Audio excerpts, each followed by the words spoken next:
ยร์อยู่นะพอห้ามนะห้ามจนกระโปงบอกว่ามือนะห้ามจนกระโปง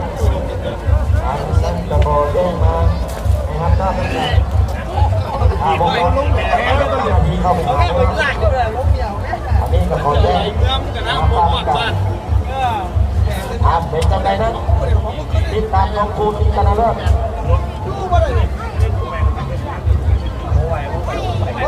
คนเขาหลอกเขาอย่างนี้เนี่ยร้านนี้จะมูนเอาแค่เอาแค่แสนนะนี่น้องจับมือไว้เลยนะก่อนหน้าเส้นวันสนามคุณไปซื้อจุดไฟ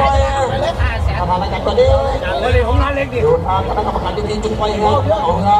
ทั้งกองลำถ้าเป็นผู้หญิงสนามนะครับไอ้ห่าโต๊ะไม่ห่าแสนคอยเล่นที่สอบของแล้วพันหนึ่งแล้วเดี๋ยวสอบการอยู่ตรงน้ำฟังที่สอบอารัมพันกับนาวาเจ้าเหลี่ยงคนหลวงปู่สารจำลิ้นอยู่ตรงน้ำวังแต่พอเราคนเป็นจังไปหานาวาด้วยอย่างนี้ที่เกิดอะไรขึ้นระวังที่ว่าจะต้องการจับบริษัทคนหลวงปู่สารจำลิ้นไอ้ที่ได้เป็นพระเอกไม่ใช่เป็นพระรองไอ้เขาไม่ได้ไอ้เกลือทำมาดีทำที่มาที่มาที่มา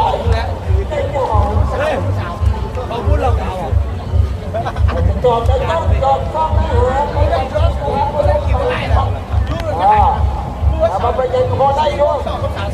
พอได้อยู่นี่เลยจะหัวไปนะรุ่นเดิมเดี๋ยวไปเลยไปเลยเดี๋ยวมันผิดกว่าตัวอะไรไม่สามารถนี่พี่น้องเด้อรอดูรอสรุปที่เราพูดเรื่องจับมันยังต้องไอ้ที่เราไม่ได้เอาเนี่ยมาหาการต่อสู้นะครับ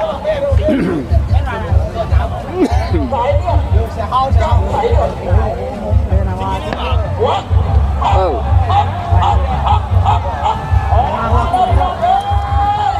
ฟังเขาเลยนะ50ประเภทครับมี2ประเภทคนครับคนจะคนจะคนเล็กคนทำได้เล็กที่3เรื่องกันนี้นั่งเป็นบอกคนหนึ่งนี่ก่อนการทำดูลงน้ำที่ข้างบนต้องไปดูลงน้ำเอาบ้างเลยนะครับถ้าคนลงเล่นปีกมาให้ได้อย่างนั้น1 2 ได้1เสีย2ลงเลยใหญ่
เป็นของเงี้ย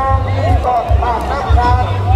ผู้บริหารโดยบริษัทเป็นให้สุดเห็นผู้ละเมิด